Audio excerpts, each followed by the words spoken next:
Pancreas. Now pancreas is both a duct gland as well as a ductless gland. मतलब exocrine और endocrine gland, both type of glands are secreted by pancreas. As a duct gland, its secretion are pancreatic juice जो duodenum यानी small intestine में pour होता है for digestion. As a ductless gland, it has a special groups of hormone secreting cells, what we call as isles of Langerhans, and which are scattered in the entire gland.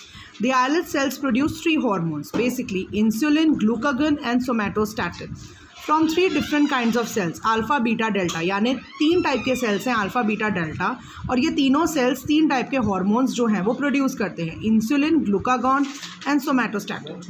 Now first starting with insulin. Insulin are secreted by beta cells. They check the rise of like see हमारे body में जो भी हम sugars वगैरह, it's not only about the actual sugar that we consume. Sugar is available in every form. हम एक चपाती खाते हैं उसमें भी शुगर प्रेजेंट है. सो ये जो इंसुलिन है जो is secreted by beta cells, it checks the rise कि हमारे ब्लड में जो है वो शुगर का लेवल बढ़ ना जाए. This it does in two principal ways. It promotes glucose utilization. Glucose जितना ज़्यादा यूटिलाइज होता जाएगा बॉडी से उतना ही हमारा ब्लड शुगर लेवल कम होएगा, कंट्रोल रहेगा. और दूसरा, it stimulates deposition of extra glucose of the blood as glycogen in liver and muscle. मतलब ग्लूकोज का यूटिलाइज, एक तरफ ग्लूकोज जितनी भी बन रही है हमारे बॉडी में, हम जो भी चपाती या ब्रेड्स या व्हाटएवर वी कंज्यूम उसमें से जितनी भी ग्लूकोज है वो निकल रही है, वो यूज़ होती रहे, वो यूटिलाइज होती रहे. और दूसरा, उसका डिपोजिशन होता रहे of extra glucose of blood as glycogen. Glucose is stored in human body as glycogen. Remember this. Insufficient secretion of insulin की वजह से ब्लड शुगर का लेवल बहुत ज़्यादा बढ़ जाएगा, कॉजेज डायबिटीज़ और diabetes mellitus. And the word mellitus means honey, referring to the passage of sugar. That's not needed, but the thing is that sugar level के बढ़ने की वजह से हमें डायबिटीज़ मेलिटस होती है. अ diabetic person has high concentration of sugar in the blood and it excretes a great deal of urine, जिसमें बहुत ज़्यादा शुगर होता है, बहुत ज़्यादा प्यास लगती रहती है उनको, वेट लूज़ करते हैं and become weaker and weaker. Over secretion of insulin. Sugar level in the blood is lowered.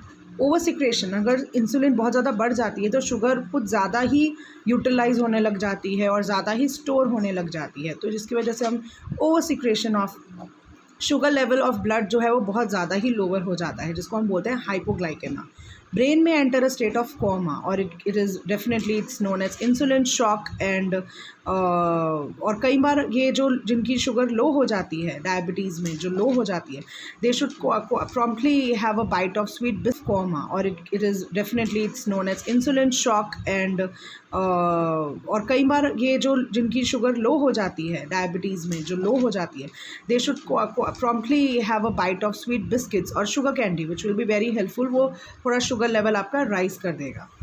Next is glucagon. Now glucagon is secreted from alpha cells and it stimulates the breakdown of glycogen in the liver to glucose. मतलब तो glucagon का main काम है कि हमारे blood में sugar के level को रेज करता है. वो जो हमारा स्टोर्ड फॉर्म ऑफ ग्लूकोज है ग्लाइकोजन, उसको ब्रेक कर देता है लीवर में to form glucose. Okay, moving ahead with the thyroid. So thyroid is a bilobed structure, as you can see over here, situated in front of the neck. Like जो हमारा previous gland, adrenal gland, is situated on the top of the caps of kidneys. In the same way, thyroid is situated in front of the neck, just below the larynx. The two lobes are joined by a narrow isthmus, and it secretes two hormones, thyroxine and calcitonin.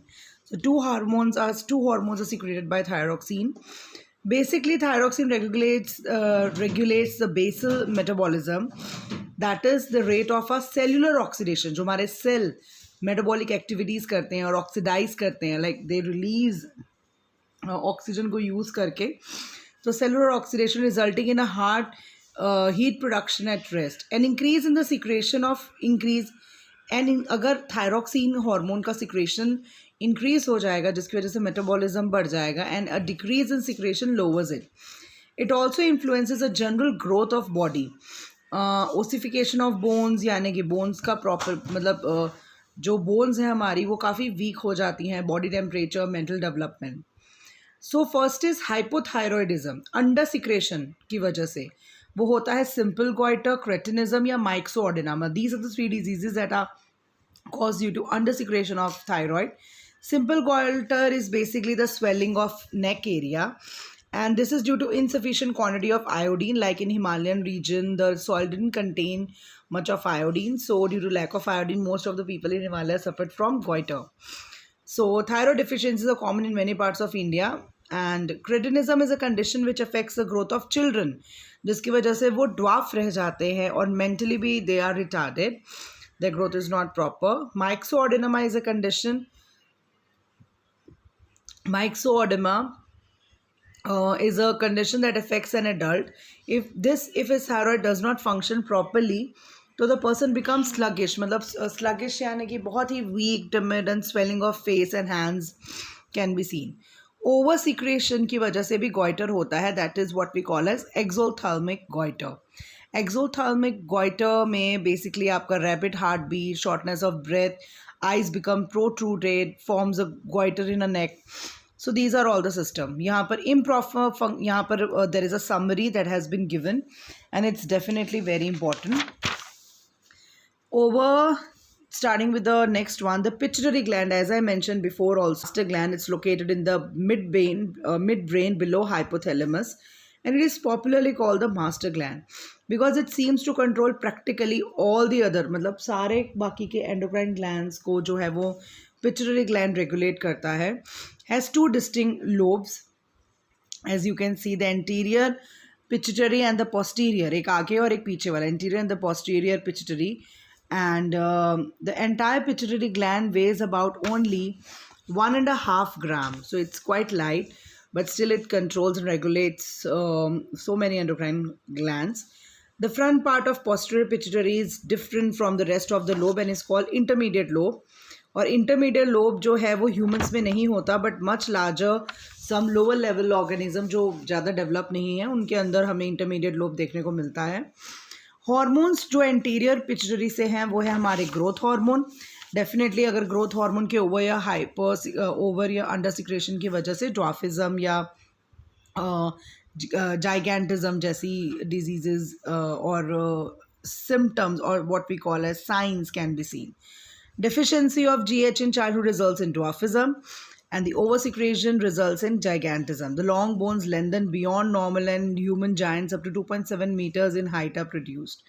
If oversecretion of the growth hormone suddenly occurs in an adult, तो excessive growth हो जाती है bones में, face में, कई बार extra part या कोई bone जो है वो protrude होने लग जाती है, जिस condition the person develops a large nose and thick lips, and this condition is called acromegaly. What is acromegaly? It's a very common question in exams. और यहाँ पर आपको full forms करने हैं. TSH, thyroid stimulating hormone, activates thyroid to secrete thyroxine. GnH यानी gonad stimulating hormone, it regulates the activities or reproductive organs of testes of males and ovaries of females. And adrenocorticotropic hormone यानी ACTH, again very important question for exams, it regulates all the activities of adrenal cortex. Now, the term tropic hormones refers to such hormones which stimulate other, मतलब एक hormone के release होने की वजह से दूसरे endocrine glands भी अपने स्पेसिफिक हार्मोन रिलीज करते हैं. That is because they influence the activities of the other hormones. That is why we call them tropic hormones. Hormones from posterior lobe, ADH anti diuretic hormone also called as vasopressin, वो जो है वो blood vessels को constrict कर देता है with rise in blood pressure. It also acts on the kidney, जिसकी वजह से reabsorption of water from the kidney tubules. And मतलब इट एक्ट्स ऑन किडनी, जिसकी वजह से हम जो कहते हैं कि एक्सक्रीशन के टाइम पे there is reabsorption of water, this is because of this ADH hormone. Deficiency of ADH causes diabetes insipidus, mellitus and insipidus we have already discussed, in which urination काफ़ी frequent है और resulting in loss of water from the body and a person becomes thirsty. Oxytocin stimulates vigorous contractions of the uterus in a pregnant mother, leading to the birth of baby. It also stimulates milk ejection. जो हमारा last part है इस chapter का वो है control of hormonal secretion, what we call as feedback mechanism. इतने सारे hormones हैं, अलग अलग ग्लैंड्स को हर अलग अलग टाइम पे हार्मोन्स रिलीज़ करने हैं। एक टाइम पे कोई हार्मोन अगर ज़्यादा हो जाए तो उसी टाइम पे उसके मतलब जो है उसकी जो रिलीज़ है उसको कंट्रोल करना, और अगर कम हो जाए तो उसको ओवर रिलीज़ करने के लिए ऑर्डर देना। तो आपस में जो ये सारा एक कोऑर्डिनेशन है, that is what we call as feedback mechanism. The body has a mechanism to maintain a normal state. Whenever there is a change in the state, there are messages through the body systems to increase if there is a fall below the normal, या फिर to decrease if there is a rise above the normal. And this kind of ordering for the opposite is called what we call as negative feedback, ताकि हमारी body की एक normal stage जो है वो बनी रहे. So here our chapter ends.